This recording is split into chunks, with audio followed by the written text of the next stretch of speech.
Magandang araw po sa inyong lahat, mga mahal po naming taga-subaybay. Welcome pong muli dito sa ating palatuntunan at sana po ay nasa mabuti po kayong kalagayan saan mang panig ng daigdig kayo naroroon. Kami po ang makakasama po ninyo. Ako po ang kapatid na Wally Taray. Ako naman po ang kapatid na Vincent Valdez at kamusta na po kayo mga mahal po naming mga listeners and viewers. Sana ay nasa maayos po kayong sitwasyon at muli ninyo kaming samahan sa isa na namang kapaki-pakinabang at makabuluhang pagtalakay. Magandang araw po kapatid na Wally. Magandang araw kapatid na Vincent. Hindi natin maikakaila na sa kasalukuyang panahon sa mundong ito na ating pinaglalakbayan ay punong-puno ng kasamaan. Napakarami ng mga tukso, mga pagsubok na hinaharap po ng pamilya. At hindi lang ito sa labas ng tahanan, kundi maging sa loob mismo ng tahanan ay nahaharap sa iba't ibang mga panganib ang bawat miyembro ng pamilya. Totoo po yan. Kaya sa panahong ito ay isang napakalaking hamon para sa mga magulang kung paano nila palalakihin ang kanilang mga anak na mabubuting individual, mga taong may mabuting karakter, pag-uugali, yung pagiging mabubuting mamamayan. At ito ay lalo na sa panahong ito na ang pakikisalamuha sa kapwa ay hindi lang yung tinatawag nating interpersonal, Opo. kundi meron na tayong virtual na pakikipagtalastasan o kaya ay interaksyon sa ating kapwa. Opo, Yun yung ating online activities. Meron na kasing kung tawagin virtual world. Mhm. Alam po nating malaking pakinabang ang internet at social media dahil nga sa pamamagitan ng teknolohiyang ito ay nagiging madali ang access sa mga impormasyong kailangan, lalo na ng mga kabataan, ng mga nag-aaral, yung mga estudyante. Yun nga lang ay nagiging problema naman ito dahil sa ito rin ang nagiging daan para naman mas madaling makapasok ang hindi tamang impluensya sa ating tahanan. Kasi kahit na sabihin pang hindi lumalabas ng kwarto yung anak, nandun lang siya.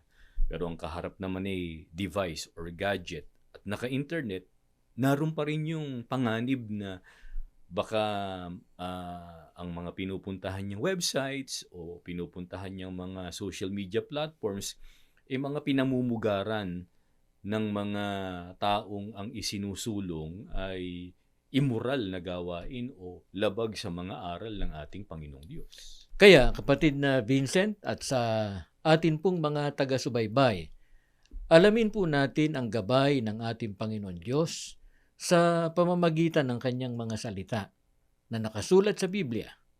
Ano ang itinuturo sa atin ng ating Panginoon Diyos na dapat nating gawin, lalo na nga sa panig ng mga magulang, sa panahong ito na napakaraming tukso sa ating paligid.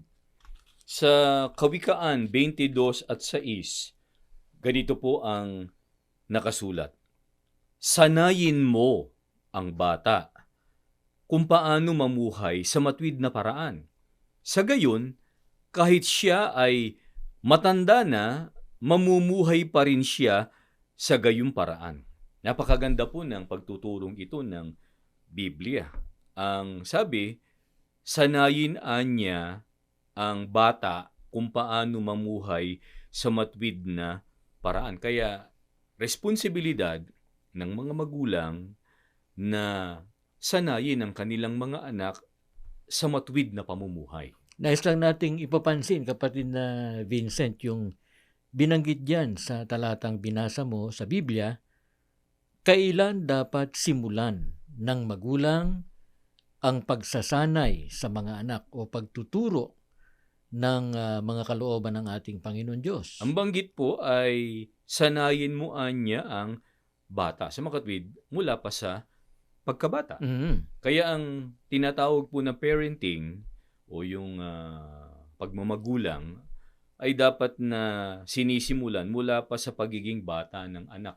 Doon po ba sa tinatawag ng mga parenting experts na formative years na kung saan ay nagsisimulang ma-form Oo. yung karakter, yung pagkatao ng isang individual. Kaya yung naririnig natin sa iba na sinasabi ng mga magulang na kapagka nakagagawa ng mali yung anak, ay hayaan mo na yan at bata pa naman yan eh. Karaniwang Oo, katwiran po yan nung ibang mga karaniwan na magulang. para bagang pwede nang huwag ituwid, huwag pagsabihan yung anak o kaya itama doon sa kanyang maling ginagawa dahil sa bata pa naman yung kanilang anak. Ang problema po sa ganyang pangangatwiran, makakalakhan Mm. yung mali. At kapag yung nakalakhan o nakasanayan nung bata, yung mali, hanggang sa pagtanda niya, yun na ang magiging ugali niya. Kasi nga, pag bata, parang sabi ng iba, cute pa eh. Mm. Pero pagka dumating sa isang punto ng edad na hindi na niya cute, gusto nang ituwid. Ang problema, pag nasa edad na yon, na nasanay na sa ganung maling gawa, matigas na. Lumalaban na. Kaya merong iba na kabataan, bagamat hindi katwiran yun, pero merong iba nahuhulog sa pagre-rebelde. Yun nga, tama yun. Kaya pagka ang kabataan ay maaga pa natuturuan na ng tamang pag-uugali at natuturuan na higit sa lahat ng mga aral ng ating Panginoon Diyos, ano ang bentahan nito, kapatid na Vincent? Kapag sinimulan ang pagtuturo at pagsasanay sa mga anak ng matuwid na paraan ng pamumuhay.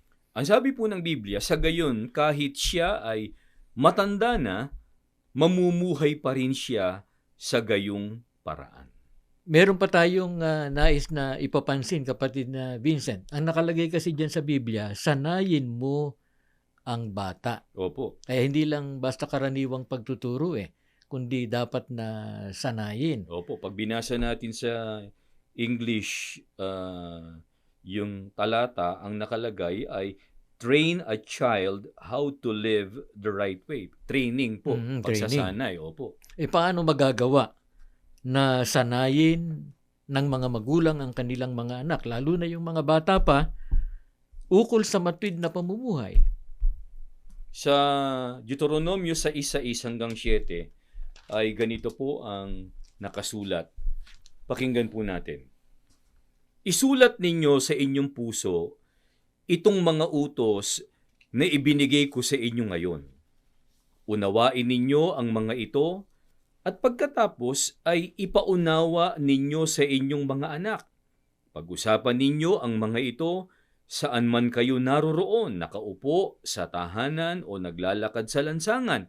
Pag-usapan ninyo ang mga ito mula sa oras na kayo ay bumangon sa umaga hanggang sa matulog kayo sa gabi. Para po magawang sanayin ng mga magulang ang mga anak sa matuwid na pamumuhay, ang mga magulang po ang unang dapat na nakakaunawa, nakakatanda, nakakaalam ng mga kalooban at mga aral ng ating Panginoong Diyos. Dapat ang magulang ang huwaran sa pagsunod sa mga aral at mga kalooban ng ating Panginoon Diyos.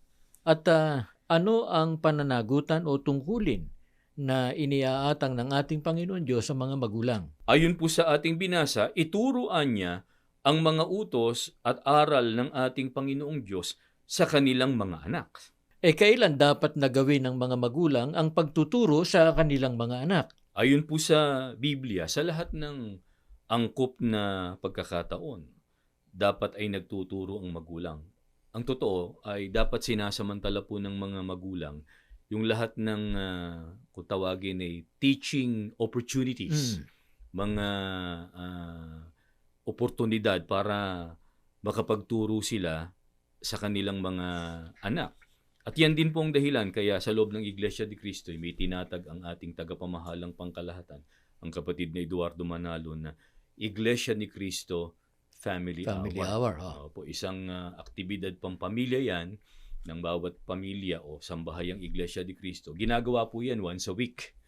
Pinangungunahan ng magulang yung kanilang buong sambahayan dun sa isang schedule na available po lahat. Kailangan kasi present lahat. Nananalangin sama-sama ang bawat pamilya. tapos ay may binabasang mensahe galing sa pamamahala, kinapapalooban ng mga salita ng Diyos na nakasulat sa Biblia, at doon na rin nagagawa ng mga magulang yung pagsubaybay doon sa kanilang mga anak para kamustahin yung kanilang pang-araw-araw na pamumuhay. At doon na rin ang pagkakataon na nagpapayo ang magulang sa mga anak para Opo. lagi silang napaaalalahanan. Opo. Subalit para maging epektibo ang mga magulang sa pagtuturo at pagsasanay sa mga anak, dapat ang mga magulang ang unang gumagawa noong kanilang itinuturo. Totoo po yan. Sabi nga ay practice what you teach.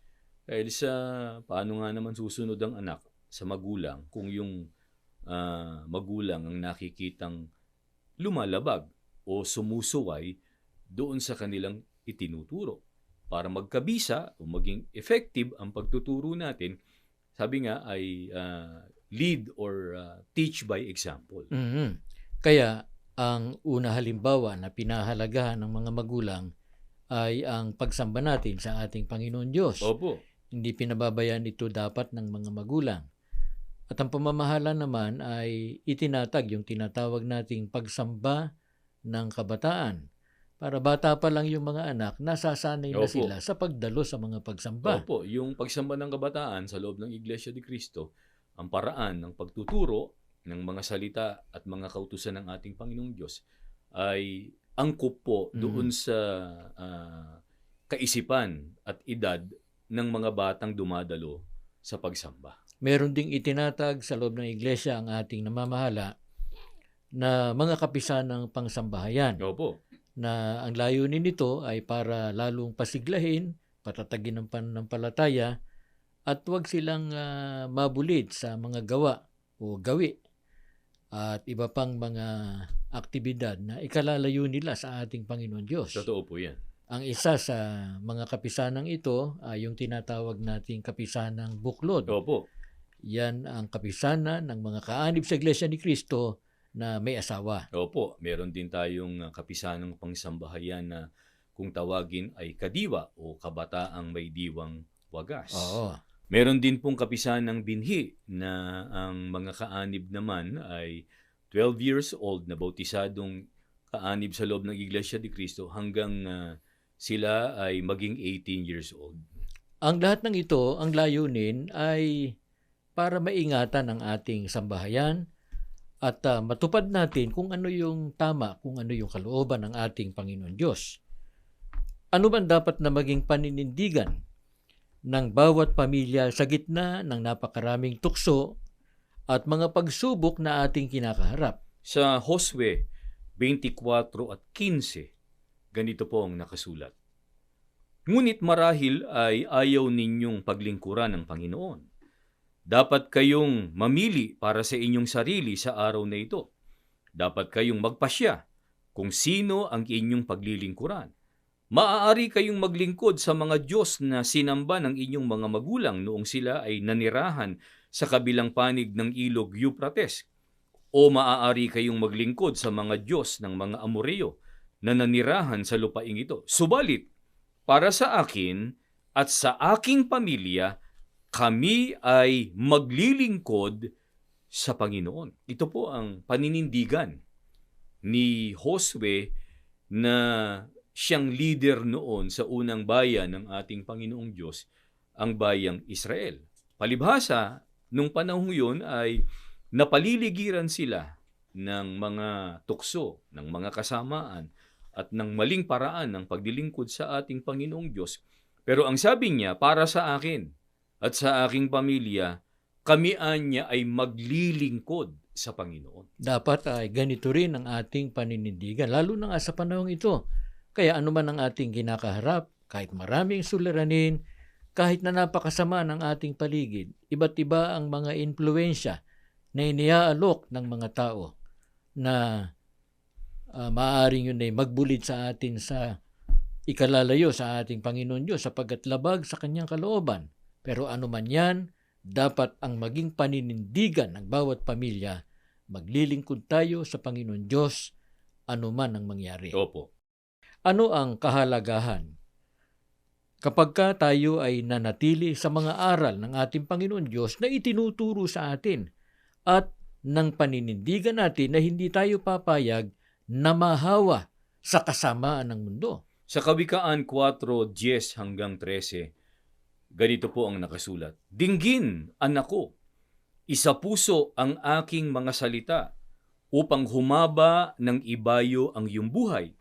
Yamang naituro ko sa iyo ang daan ng karunungan at naakay kita sa matuwid na landas.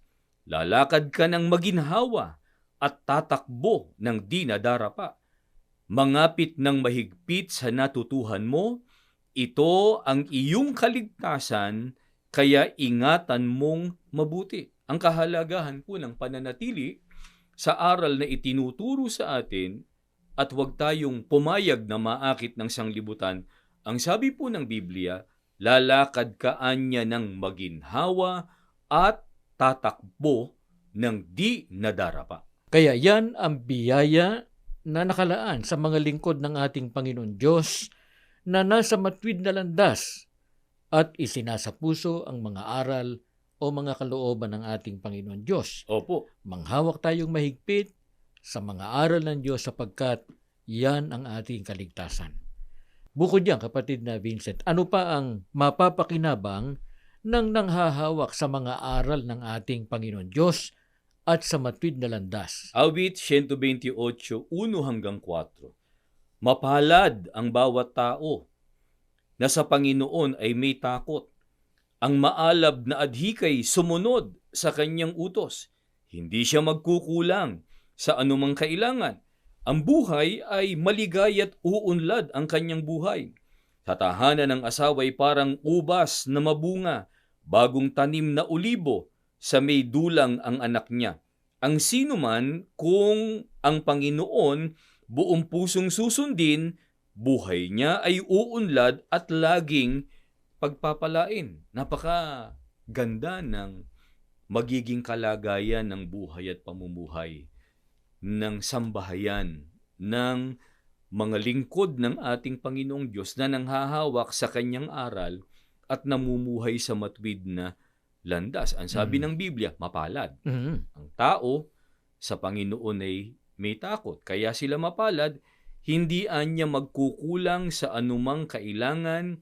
Ang buhay ay maligay at uunlad ang kanyang buhay. Yan ang pinapangarap ng lahat ng mga magulang. Oo, ang totoo, yan ang laging laman ng panalangin ng mga magulang pagka sila ay magpapahinga halimbawa sa gabi, naghahabilin sa Panginoon Diyos na sana ay makamtan ng mga pagpapala, maging maligaya ang pamilya, maging maunlad, at higit sa lahat, manatili sa pagmamahal at paglingap ng ating Panginoon Diyos. Kaya mga mahal po naming taga-subaybay, sana po ay pakinabangan po natin at ng ating pamilya ang mga kaloobang ito ng ating Panginoon Diyos, mga salita niya na nakasulat po sa Biblia upang maging gabay natin sa pang-araw-araw po nating pamumuhay. Maraming salamat po sa inyong ginawang pagsubaybay. Inaanyayahan po namin kayo sa isang panalangin sa ating Panginoon Diyos. Ama naming Diyos, maraming salamat po sa iyo. Opo. Muling kinasangkapan ng palatuntunang ito Amen. para maihayag po ang gabay ng iyong mga katotohanang nakasulat sa Biblia Opo. na makatutulong ng malaki para makapamuhay po kami ng matiwasay sa daigdig na ito. Opo. Huwag mahawa sa tukso at kasama ang naglipa na sa sanglibutan. Amen. Makagawa kami ng bagay na nakasisiya sa iyo Opo. at maging maligaya at matiwasay ang bawat sambahayan. Amen. Sana hindi lamang po ang iyong mga hinirang na nakapakinig at inabot ng palatuntunang ito ang makinabang. Opo. Maging ang mga taga-subaybay na hindi pa namin kasama sa loob ng banal mong iglesia Amen. ay patuloy pa ring magsuri sa mga aral mo po na sinasampalatayanan sa loob ng iglesia at Amen. makasama namin sa matuwid at marapat na paglilingkod sa iyo. Amen. Pagpalain mo po ang bayan mo po sa mga huling araw Amen. sa pangunguna ng aming tagapamahalang pangkalahatan, ang kapatid na Eduardo Manalo. Lagi po silang ingatan maging ang aming pangalawang tagapamahalang pangkalahatan, Opo. ang kapatid na Angelo Eranio Manalo. Amen. Ang lahat po'y magalang naming hinihiling sa pangalan po ng aming Panginoong Heso Kristo. Amen. Sumainyo ang palatuntunang salita ng Diyos, ang gabay. Maraming salamat sa inyong pagsubaybay. Nawa ang mga aral ng Diyos na ating napakinggan ang maging gabay natin sa ating pamumuhay.